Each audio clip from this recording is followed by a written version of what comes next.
After a long hiatus, Diva Tonight is back with a new series. This is 40, a female perspective, with Carlene Humphrey. Hi, I'm Carlene, and this is Diva Tonight. I have with me on Zoom Karin.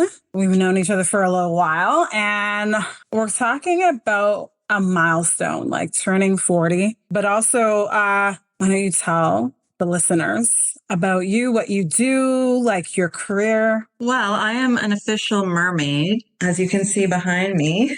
I'm a realtor, which, okay, is not as exciting as being a mermaid, but I do call myself a mermaid because where I do a lot of my business, people started calling me the queen, and I didn't like that, right? And it's like a waterfront community. So I was like, how about mermaid? Because that's way more fun and it suits me better. And that's what I do. It's my life. It's actually, people talk about a balance between life and work, and then I get confused by that because I don't have a balance. So I kind of realized recently that the word it's my identity. Like it's who I am. So it's like everything about me is like realtor and just serving my clients and like, what more can I do for my clients? And I'm like obsessed and I love it. And it's just who I am. So I don't need whatever balance other people need. One last rant, and then I'll let you talk too, is I remember when I was 16 or 15, and I think someone asked me, like, what do you want to do when you get older? And to me, it was like, what are you talking about? Like, I'm going to be a mom. Like, nothing else matters other than that. So I've just always kind of known, like, that's the most important thing. And I think part of why my work and my success is my identity is because I know that then I can give to my kids and teach them as well. That's me. Yeah.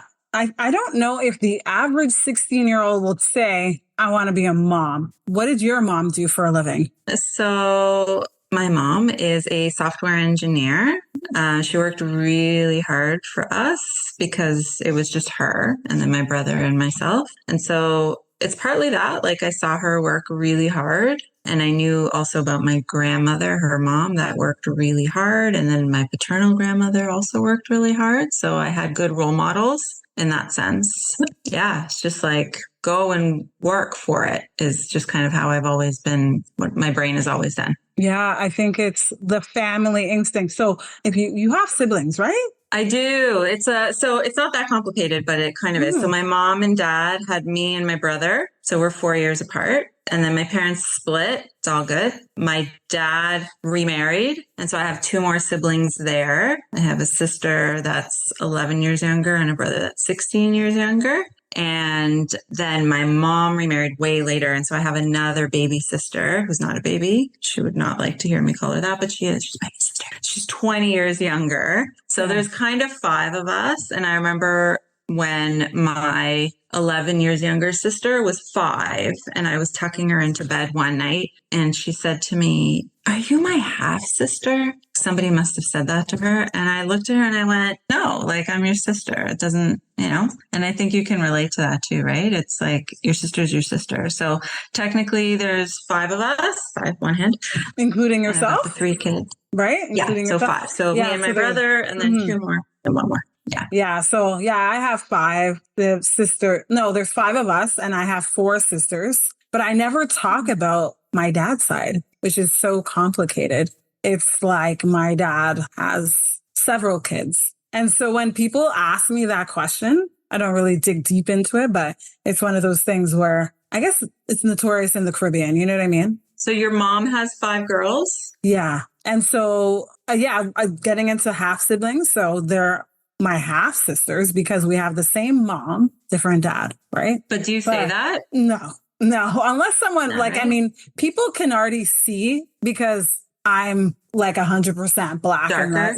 I'm darker. Yeah. And like, if you've seen the photos, right? They're half Italian, half Grenadian. So that's a given, right? But like you said, it's never been like, they're my half sisters. The one thing I used to challenge though, I used to say to people, because sometimes when I was younger, I'd drop them to daycare and people would be like, are those your kids? I'm like, no, they're not my kids. They're my sisters. I'd get so defensive about that because I was so young at that time. I'm like, I guess it is possible, but Which is probably why they asked, because they probably thought like, wow, this 12-year-old is bringing this kid to school. That's right. Yeah. Yeah.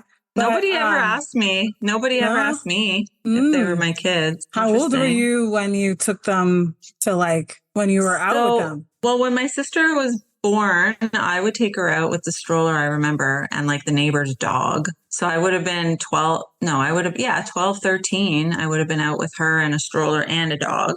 Yeah. And then my brother was 16 years younger, so I was even older. But I don't think anyone asked. Maybe they did, and I just laughed it off. But I don't think anyone asked me if they were my kids. Yeah. I don't know. I guess it depends on the generation. Like I said, we are talking about milestones. And for you, it's reflecting back, right? I think I remember you saying, when you turn 40, do you remember what that felt like where you were in your career and family wise? I think for me, the cool thing about 40 is I kind of like it. It felt like, okay, I'm here now. If that makes sense. Mm-hmm. So I've always worked super hard for the future. I've always been about the future, the future, the future. And I think at some point I just kind of looked around and went, okay, I think this is the future. Got my kids and I've got my house and I've got my my career is kind of I know what I'm doing. I'm just can always grow and do things better and more efficiently. But here I am and kind of know who I am. I know what my values are. And so, yeah. And I actually had to really train myself because I'm very much some people are really in the moment and YOLO kind of people, you only live once, do it now. And I'm the opposite. I'm really a banker. I bank money and bank, for the future. And I think it's a mistake at some point, but there's always this trade-off of enjoying now versus the future, right? You're always kind of competing with yourself. With money, do I save money today so that I'm okay when I'm 60? Or do I no, I'm 40 now, I should go out and have a good time in exchange for what I'll have later. So it's always hard for me, but my nature is to bank it and save it for the future. And I think I'm fortunate in that one of the things I'm really good at is surrounding myself with good people, including you, and just having a really good circle, just good spirits and successful people too in my business. And so I have a few really good, successful friends in my industry, and I've learned from them, how to not waste today. And so I've had to learn it. It's not my nature. And I know other people that are they go and get themselves the best car and they spend a lot of money going out in their 20s. And I always look at that and think that's such a mistake. You've got to bank for the future. But I think just we kind of have to find our balance. But that's the thing about 40s is I kind of finally told myself no, now, we live, right? And that doesn't mean going crazy. Although this year has been a little bit crazy for me with travel.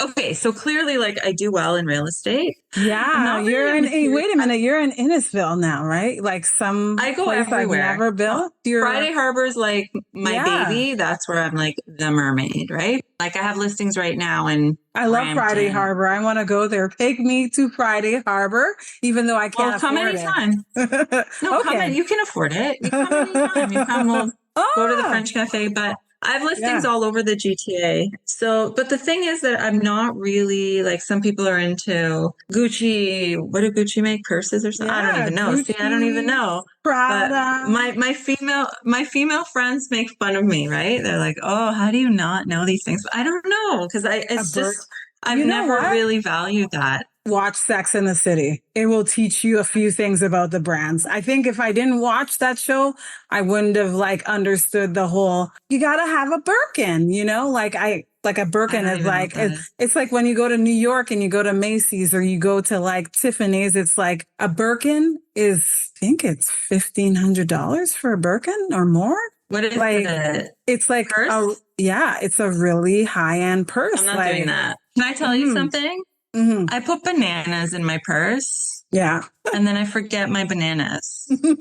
I cannot be putting a rotting banana in a whatever you just said, because that's not happening. Because that's who I am. I have banana all the time and then it just rots.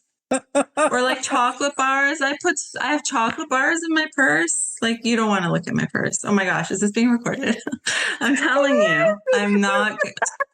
But anyway, so the point is that because I don't like do those things, although You're I'm so open funny. to it, I don't judge it. Like I totally get it. But I do love to travel. Like I've always loved to travel. So my goal for this year is to go at least once a month, not in the summer. Like I actually really like being home and being in Ontario when in the good months, like May through to August, September, like it's really nice here. So I have no desire to leave. Diva Tonight with Carlene will be back. New season, new ideas, and great guests. Send us a message on Instagram at diva_tonight.